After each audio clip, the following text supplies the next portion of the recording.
many a common fan teary-eyed, Sarfaraz Khan finally makes his test debut for India, along with a 23-year-old wicketkeeper called Dhruv Jurel. But why are we only talking about Sarfaraz Khan and not Dhruv? More on that later. Meanwhile, the India-England test series is heating up, and the third test is already looking in balance. Finally, R. Ashwin gets to 500 test wickets. Is he the greatest of them all Indian test bowlers? Again, more on that later. With me, I have the usual suspects Vijay, who's not showing his face. We don't know what he's up to.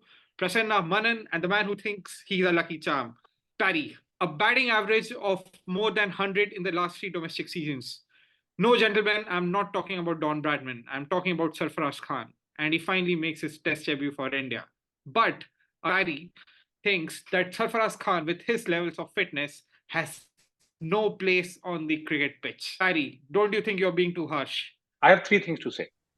Number one, you need to have better role models for athletes who represent India. You need to inspire the next generation of cricketers. You need the right amount of dedication to the craft and the requirements. You can fulfill those to be able to play the country at the very highest level. In fact, not even at the very highest level. I think even at the state level, the Ranji level, you must respect the game and what the game demands of you to be able to play that. That's, I think, rule number one of any sport, right? That's why we hold sports to a higher degree. Number two, the second thing that I want to say is there are elements of the game which have cardiovascular components. You need to have certain level of cardiovascular fitness to be able to run very highest level. And when in the heat of the battle, it will come down to those last 6 inches in front of your face, as Al Pacino once famously said to a bunch of football guys in a dressing room. Sarfaraz will falter at his current fitness level.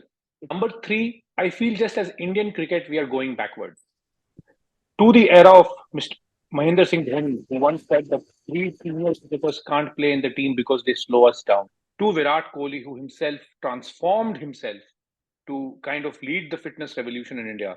To now we are talking about these new young kids who are not expected to have, the kind of level of fitness that these guys have already set the benchmarks for. So yeah, I think with those three things, I would like to close my case. I think Sarfaraz, there should have been a higher benchmark itself, and I suspect that there is something wrong with the benchmark itself that let youngsters like Sarfaraz and veterans like Rohit Sharma pass through that filter and come through. I did a little prior to this podcast to do my homework to understand what is the Indian team expected to measure up to, what is the Australian team expected to measure up to, what is the Pakistan team expected to measure up to, and what are the football players expected to measure up to for which the test was originally designed. And that kind of gives me a lot of insight on how people like Rohit Sharma, Sarfaraz Khan, Ravichandran Ashwin are able to pass that. Fair point, Pari. But eventually, doesn't the outcome matter? If a Sarfaraz Khan or even a Rohit Sharma can score heaps of runs, and Sarfaraz did show a lot of promise in the first innings that he batted in, till Jadeja showed us that he had different plans. Doesn't the outcome matter? I like to bring in Vijay here, who I think has got a very, very different opinion on this. Yes, Vijay. I'll just repeat the last bit again. So, fair points, Parry, but I would honestly feel that cricket is one game that allows players to not be as fit as their peers in other sports. And eventually, the outcome matters. We have Ashwin sitting with 500 plus test wickets. Our best test batsman right now is probably Rohit Sharma, who's also getting runs, but definitely is not the fittest one around. Sarfaraz also got runs in the first innings that he played till Jadeja had different plans. PK, what do you think about this? Yes. Firstly, I'm sorry Vijay isn't here to defend the what Pradyut would say is the indefensible, but let's look at the three things, Pradyut, you mentioned. You mentioned about how you need better role models to represent India in a sporting sense, right? And you need to show right amount of dedication to the craft that you're in. You also talk about a high level of cardiovascular fitness, and you also talked about Indian cricket going backwards. Fitness as a word hasn't been used with positive connotations to cricket. This is not just Indian cricket, world cricket. I mean, have we forgotten the wonderful antics of the Australian cricket players who downed, 52 beers on the way from Sydney to London? All right. Now, you also had Kerry O'Keefe, who started talking about the Mad Monday celebrations, as we're all aware, that used to start the Friday before the test. You had Dougie Walters, whose hotel room resembled a chimney, with the amount of smoking that he did. So fitness and cricket haven't been the greatest of connotations. And on top of that, Indian cricket is an oxymoron, right? You had Saurav Ganguly, who was, not horizontally challenged by any means, whose favorite fielding position was to put his arm up and get the other person to field for him. So he's not really, the fittest players. But so if you're talking about models to represent India, I think Sarfaraz has got it. He's making the runs, he's batting, and he's doing exactly what he needs to do, which is bat. In terms of cardiovascular fitness, good point. Maybe you're saying, he may or may not be available to run, or 6 inches, they may matter or they may not. We just don't know. And that's a fair point. And if it means that means he cannot participate in white ball cricket, that's a question that he needs to ask himself. And with regards to Indian cricket going backwards, I do agree partially that Indian cricket's going backwards, but I think it's in different ways. And I think one of our friends from Brisbane, Anmol, said, it's a travesty of cricket that Rohit Sharma is considered an elite athlete in this sport. All right. So I heard most of Barry's points and I could not hear most of PK's points. But just addressing what Pradyut said about Sarfaraz's fitness. Look, I beg to disagree that cricket is, cricket requires athletic levels of fitness because athletics are different. The yardsticks there are different. Whereas for cricket as a sport, depending on what you do, it's a nuanced game. So depending on what you do in cricket, I think as long as you're able to function to the best of your capabilities and that is on par with, whatever the numbers indicate, I still think the fitness that's required for that should be enough. Now, I do agree that with the arrival of people like Virat Kohli and MS Dhoni, there was a focus on overall fitness, and I think that did wonders to the team. I absolutely do not undervalue the importance of fitness. However, there is no arbitrary benchmark that we can set purely based on our idea of what is fat and decide that Sarfaraz or Rohit Sharma do not fit into that category and they're not qualified to play the game at this level. I mean, Sarfaraz, if anything, if you're taking a quantitative approach to this, then the numbers we should be concerned about for a batsman are the runs that he makes in whatever formats that are required for him to progress into the national side. In Sarfaraz's case, that's domestic cricket in India, and he's done exceptionally well at that. So I don't think he's let fitness get in the way of dropping catches or getting run out. Oftentimes, ironically, though, he did get run out in the one game that he played so far on his debut. But we all know that wasn't his fault. And Jadeja so much so has publicly apologized on his Instagram post to Sarfaraz for running him out. So again, my counter is that cricket is not athletics, and we cannot arbitrarily have some baseline of what qualifies as fat and shame everyone that doesn't meet our own personal standards. Now, and coming to the point about cardiovascular fitness, I am sure Sarfaraz meets. I don't know if Sarfaraz meets. I don't know if Sarfaraz meets Indian standards, but Vodafone certainly does not meet network standards in Chennai. That's for sure. Or anywhere else. Yes. Or anywhere else. Honestly, I feel that PK and Vijay are able to say what they are saying just because there is only one Rohit Sharma and now one Sarfaraz Khan in the team. But what if the team had 6 players with the fitness levels of Sarfaraz Khan and 3 or 4 more bowlers with the fitness level of R. Ashwin? Would we be able to field a team like that and take on somebody on a team that's as fit as Australia or maybe England? Pradyut, would you like to come in and defend what you had said initially? Just taking words from my mouth, mate. I mean, there is just no better defense of or rebuttal of what these guys are talking about. And again, it goes back to what Mr. Dhoni said 15 years ago, guys. I mean, it feels like Groundhog Day to me right now. He said it's about the process. It's about the process. You're about the process. If you look, fitness is not deceptive. You can't look like that. And then you tell me that you're going to take on Steve Smith, a Marcus Stoinis, a Labuschagne, A.B. de Villiers. He's been in the RCB camp for crying out loud. It has AB de Villiers and Virat Kohli and two of the fittest people in world cricket. And then this is what he has worked on. This is the inspiration that he has drawn from. It tells me about a youngster who's kind of not learning and not developing. I would have accepted if he would have just broken to the screen and on the scene, and then kind of his body was kind of weird, and then it took time to develop over time and all that stuff. But right now, it's like he's got all the best of the world at his disposal to pick and learn and work ethics and everything from them, and then he rocks up like this. Now back to the PK's original point about the nostalgia trip he took us down the lane. That serves no purpose to the argument, because those were much different times.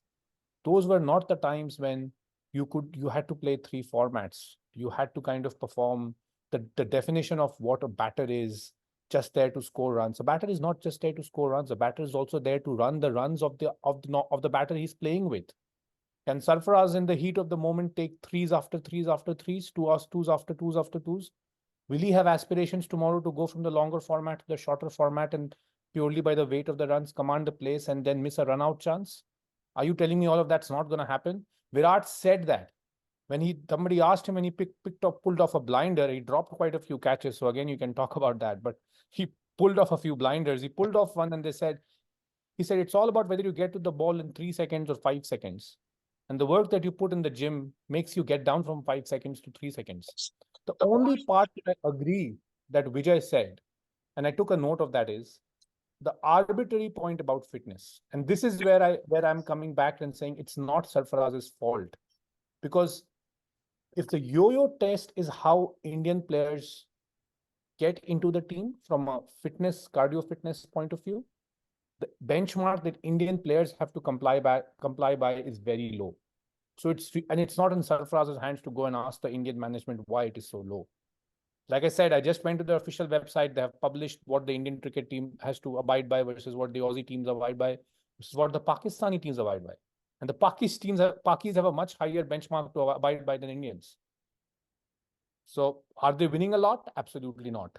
But again, it will come back to haunt us one day. And that day we'll think of some other excuse. I think one thing that Vijay said which kind of shocked me was, again, batter's job is out there to score runs. Again, goes back to what Ritvik was saying. So then have 6 batters like Sarfaraz. That's when you will have somebody come up who will be the captain at the time, crying out loud about having 6 unfit players in the team, and then saying we can't play these 6 players together because they leak 40 runs. And when he will play the World Cup final against an Australia, this is just the same conversation that started like 2010, 2008, 2009. And at that time, Virender Sehwag made fun of what Dhoni said, saying, oh, how many catches have I dropped, in typical Sehwag fashion, talking nonsense and rubbish. And I thought at that time that Dhoni has finally put rest to all of this argument. But no, we are back to the same thing in 2023. It's like the Indian outfield. Remember earlier in the 90s and 2000s, how horrible our outfield was? And then it kind of got better for a short amount of time. And today, again, in the World Cup, it was in sad state when the whole outfield would clunk out of the ground. And then I realized the Glenn McGrath Oval, which is 2 kilometers from my house, is better outfield than the Wankhede. So we just keep going back. Anyways, I rest my case. So, well, I'm not sure it was poor judgment or a hurting back that did not let Mahendra Singh Dhoni dive those extra 3 inches in the 2019 semi-final that we all lost. I was about to say that. Yes. I'll ask Manan to come in and then respond to what the others have been talking about.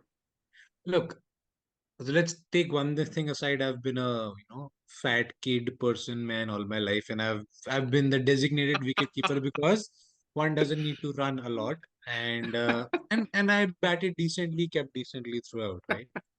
Now it's the argument, okay, let's have 6 Sarfaraz looking like people in the team versus have 6 Virat Kohli looking like people in the team. Again, you're going into extremes here. Right now, it's about the first or second skill that you're looking at, and then the other things are like a good to have or a must have in some cases, right? Now you can also, and Sarfaraz can also be like a test specialist. He doesn't have to go to other formats if he doesn't want to, for instance. You are blaming the guy for being with RCB and not adhering to the fitness standards, whatever they might be. And for all you know, he's passing the yo-yo test as well, which is mandated for everybody else. So let's break it into two parts. Is your argument that the standard itself is down, which we can, kind of argue that Pakistan has better standards, Australia has better standards. But whatever the standards are, if the guy is meeting it, if Rohit Sharma is meeting it, for God's sake, if Cheteshwar Pujara is meeting them, who cannot run a three in his life, then it's the same thing. It's absolutely okay for the guy to play. And he has been scoring tons of runs versus a KS Bharat who's supposedly fitter than Sarfaraz or Shreyas Iyer for that matter. He's a better dancer also, I guess, and he's not been able to score at all. So these are modern day Dancer. set of people. And of course, our man, our vice captain, and incoming captain Hardik Pandya, who has brittle ankles, and he's probably posting more videos in the nets playing and coming back than he actually is playing on the field. So if it's the standards and the guy is not meeting those standards and you're still having him in the team, yes, that's, there's no quota, there's no backdoor entry or anything else. But if the guy is supremely talented with the bat and he's actually doing that, you can manage with a quote unquote unfit player who will probably leak you 5-10 runs at max at times. Now it's about, do you want to play for exceptions, that yeah, one day that guy might lose a game for you by dropping a catch or missing a fielding. The same thing can happen to any fit player as well. So, why we have been talking so much about Sarfaraz Khan and his fitness, I think there's one thing in which we are all united. That is, we all want Sarfaraz Khan to do well for India and India to win this test match. Now, along with Sarfaraz, 23-year-old Dhruv Jurel also made his debut, but surprisingly, nobody is talking about it. Any specific thoughts? Why is everyone talking about Sarfaraz and not Dhruv? If you ask Twitter, then probably it's his religion. If you ask any somebody who's following the game, I think it's just pure emotion that this guy has been in the news. He's been knocking the doors through his performance, batting performance, Correct. feeling, and he's not been getting a chance, while others, IPL specialists and people who could not, battle for fast bowling or bouncers are in the team. I think it's just about that emotion that the guy deserved it, and then the entire, the fact that his father was with him, etc., etc. I think it's just playing out around those lines. It's not a religion for sure. And yesterday there were comments on the fact that it's appeasement and whatnot. It's clearly not that, guys. I mean, it's a touching story. Yes, it's a very, very emotional story, and of course media will milk it. BCCI is now doing a good job in milking those videos and all those things. So I think it's all okay. I think after a long time, this was one guy wanting, I was waiting for him to bat. Last time it was, whenever MSD comes to bat in Chennai, it was Saurav Ganguly when he came back after the Chappell fiasco. It was after, Yuvraj Singh came back.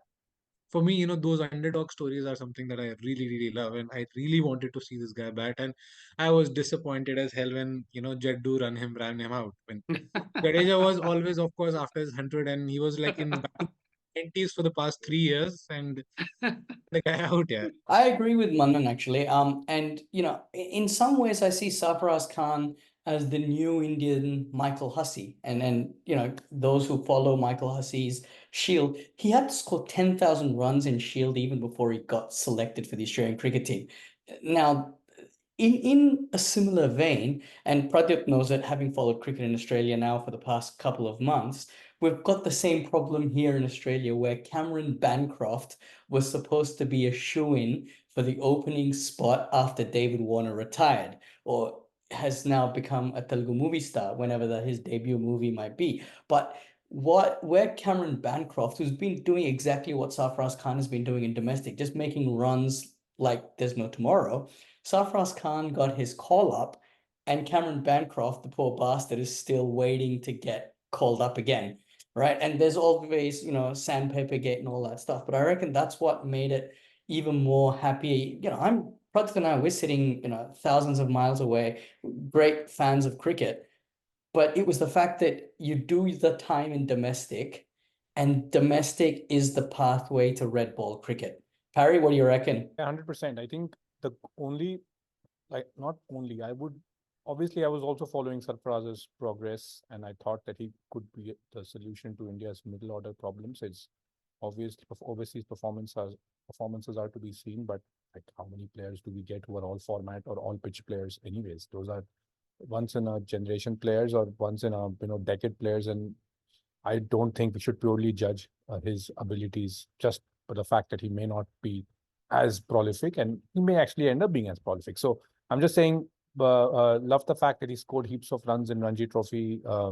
Obviously, continuing to question the fitness standards of domestic league, but of course, runs are runs no matter what. So 100% agree with PK on that one. Hand to heart, I do know that fact that there is a little bit of extra focus on him because of his background and his religion. I think that is pretty much the template nowadays in India. But eventually, I feel that these things, and that's the beauty of sports, is that these things find its own way to filter away. Because at the end of the day, you're not going to be in the team because of your religion. He didn't make it into the team because of his religion. He probably is getting a little more airtime because of his religion. Dhruv Jorel is a Kargil war veteran's son. So then the question is, Really? I had no idea about this. yeah. So, Wow. the question is, well, war heroes are not that exciting news fodder, right? So Wow. you are going to talk about, oh, well, you know what? And I get all that games that politicians like to play. BCCI is a political body first, a sporting body second. I think let's acknowledge that. So I think they kind of will milk it. But I'm not really too concerned about the milking bit, because I think Twitter and social media will find something the next day. Like I said, Madam Web is out. Sydney Sweeney and Dakota Johnson and all that stuff will quickly take over social media, and all of that stuff will happen. So yeah, not too bothered about that. All good. All the best to Sarfi, and hopefully he gets fit. Probably spends another season at RCB. Virat kind of puts the fear of God in him and kind of makes him run around laps of Sachin Swami. And I might, when I come to Bangalore to visit, I might see him running on the streets for all you know, doing some HIIT sessions. Great. So, while Ashwin also gets you 500 test wickets, huge moment. Big congratulations from all the common fans out here. Now, Ashwin not just is the fastest to get to 500 test wickets from India, but for every multiple of 50, right from 50, he has been the fastest Indian to get there. So, what do you guys think? Are Ashwin our second choice spinner in international test matches? Is he the greatest ever Indian test bowler? At home, yes. I didn't add that clause. Is he the greatest ever Indian test bowler? And if not, who do you think stakes a claim to that? I reckon Anil Kumble, still greatest Indian test bowler. 619 wickets. I get what you're saying, the fastest Indian to 50, 100, 150, 200, 250, 300, so on and so forth, right? Get it. But Anil Kumble, for what he was able to do, his control across all surfaces and his ability to keep us in the game till it ended. I reckon he was one of the most competitive cricketers we've ever had.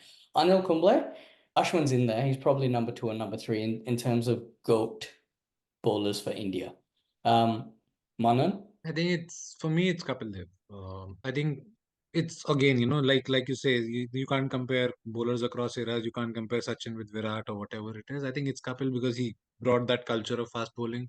He bowled well on Indian tracks. He bowled well on other subcontinent tracks, and of course outside India, in SENA countries as well. So I think for me, he's that person who's consistently been out there. He had the stats for the time he was playing in.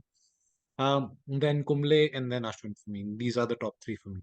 And stats wise, Bumrah might not end up in that league, but he's just awesome. I think he's probably the league apart, after when he ends his career probably. So I think I agree with Manan here in the Bumrah assessment. I think for now it's Anil Kumble for me. I never thought much of Ashwin as a test bowler outside of India. It was very Stuart Brody for me. So it was like, yeah, you're great, fantastic.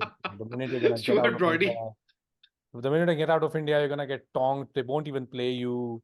I thought there was a small phase in his career where he should have been played as the first choice spinner. He was, I think, at the peak of his confidence and all that stuff. But I think that phase is he's well and truly over that hump, and now it's all downhill from here for him overseas. I think England in this series itself are proving the fact that if you start hitting him, he gives you more and more hit me balls.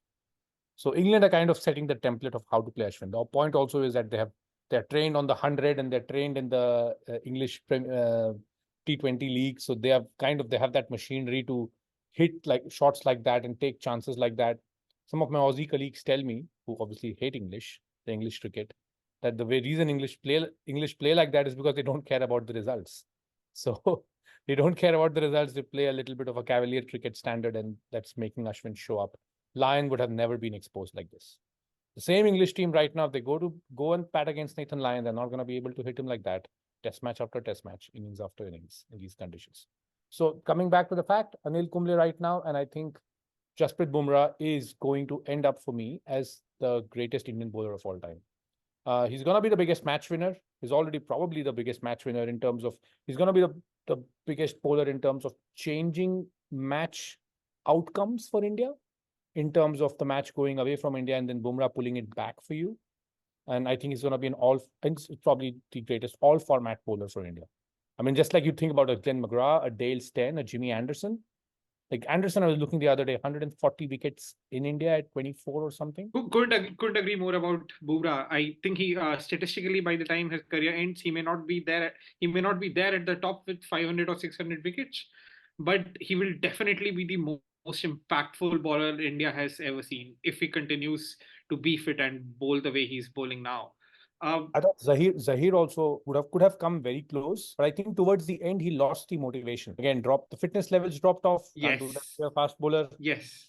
Got way, and that was, I think he even admitted that on one of the some typical beer biceps podcast or whatever, where he kind of came and talked about that exact thing, saying towards the end I just kind of faded away. I think that's the word somebody used for Zahir Khan. I remember somebody who had worked closely with the cricketing fraternity telling me that Zahir had a very strong fetish for chocolates, and probably that's what prevented him from being as fit as the other fast bowlers of that time were. And there used to be so many away test series where I remember Zahir would play the first match, bowl well, but then get injured.